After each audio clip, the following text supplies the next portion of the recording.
अस्सलाम वालेकुम, मेरा नाम डॉक्टर सलमान जावेद है और मैं कंसल्टेंट फिजिशियन और गैस्ट्रोएंटरोलॉजिस्ट हूँ।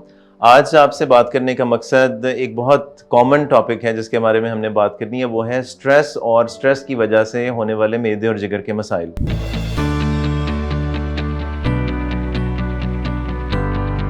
अब आपको पता है कि आजकल का जो एवरीडे लाइफ है उसमें स्ट्रेस कितना ज़्यादा है। इवन जो ओवरऑल एनवायरनमेंट चल रहा है उसमें जनरली लोगों का स्ट्रेस लेवल आहिस्ता आहिस्ता बढ़ना शुरू हो गया है और इसकी वजह से गैर महसूस तरीके से बॉडी में कुछ ऐसी चेंजेस आती हैं जिसकी वजह से ओवरऑल हमारी हेल्थ ख़राब होती है। तो मैं बात करूँगा ख़ास तौर पे मैदे और जिगर के मसाइल के बारे में।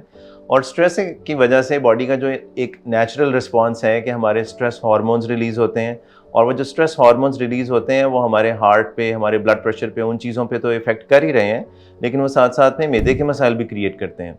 और उसमें ख़ास तौर पे दो चीज़ें बहुत इंपॉर्टेंट हैं, और एक तो ये कि मैदे की एसिडिटी और ख़ास तौर पे वो रिफ्लक्स का इशू जो आम तौर पे पेशेंट्स कहते हैं कि उनके सीने में जलन शुरू हो जाती है और उनका हाजमा दुरुस्त नहीं रहता, वो बहुत कॉमन है। और दूसरी चीज़ कि पेशेंट्स का पेट ख़राब होना शुरू हो जाता है कि उनको मुख्तलिफ़ औक़ात पे खाने के बाद या अदरवाइज़ स्टूल ज़्यादा पास होना शुरू हो जाता है और पेट में गैसेस के मसाइल होने शुरू हो जाते हैं।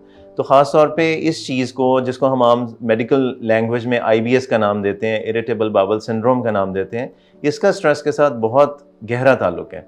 और मैं अक्सर पेशेंट्स को कहता हूँ कि आपने अगर अपने पेट को ठीक करना है तो उसके लिए अगर आपको बेसलाइन स्ट्रेस का एलिमेंट चल रहा है तो स्ट्रेस को ठीक करना बहुत ज़रूरी है, क्योंकि पेशेंट्स पेट की हेल्थ के लिए तो दवाइयाँ खा रहे होते हैं, लेकिन जो हमारा स्ट्रेस का लेवल है अगर वो उसी तरह से क्रीप अप करता रहेगा तो हमारा पेट ठीक नहीं होगा, क्योंकि स्ट्रेस हार्मोन्स रिलीज़ हुए जा रहे हैं। लगता है बाजार के खाने बहुत खाते हो। जी डॉक्टर साहब, मैं ये मेडिसिन प्रिस्क्राइब कर रहा हूँ, वो आप ले लेना। अब कोई भी मसला हो तो मरहम से डॉक्टर की ऑनलाइन कंसल्टेशन बुक करो, क्योंकि डॉक्टर से बात होगी अब घर पर। दूसरी चीज़ ये कि स्ट्रेस की वजह से फिर डायबिटीज़ के मसाइल शुरू हो जाते हैं, ब्लड प्रेशर के मसाइल शुरू हो जाते हैं, और इन चीज़ों की वजह से अल्टीमेटली हमारे लिवर की हेल्थ ख़राब होती है। और वो इस वजह से कि डायबिटीज़ के पेशेंट्स या जो ब्लड प्रेशर के पेशेंट्स हैं उनमें लिवर के ऊपर फ़ैट इकट्ठा होना शुरू हो जाता है, जो फैटी लिवर जिसको हम कहते हैं। और जब फैटी लिवर होना शुरू हो जाता है तो उसके साथ में अल्टीमेटली लिवर की जो ओवरऑल फंक्शनिंग है वो भी डिस्टर्ब होना शुरू हो जाती है।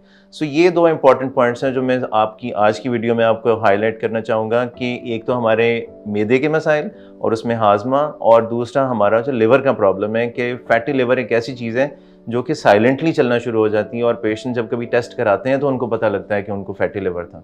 सो इनको कंट्रोल करने के लिए अल्टीमेटली अगर स्ट्रेस चल रहा है तो stress management is very important. Thank you. अगर आपको इस टॉपिक के बारे में मज़ीद मालूमात चाहिए तो आप कमेंट सेक्शन में पूछ सकते हैं, और अगर आपको मेरी अपॉइंटमेंट चाहिए हो तो मरहम के थ्रू आप ऑनलाइन या इन क्लिनिक अपॉइंटमेंट बुक कर सकते हैं।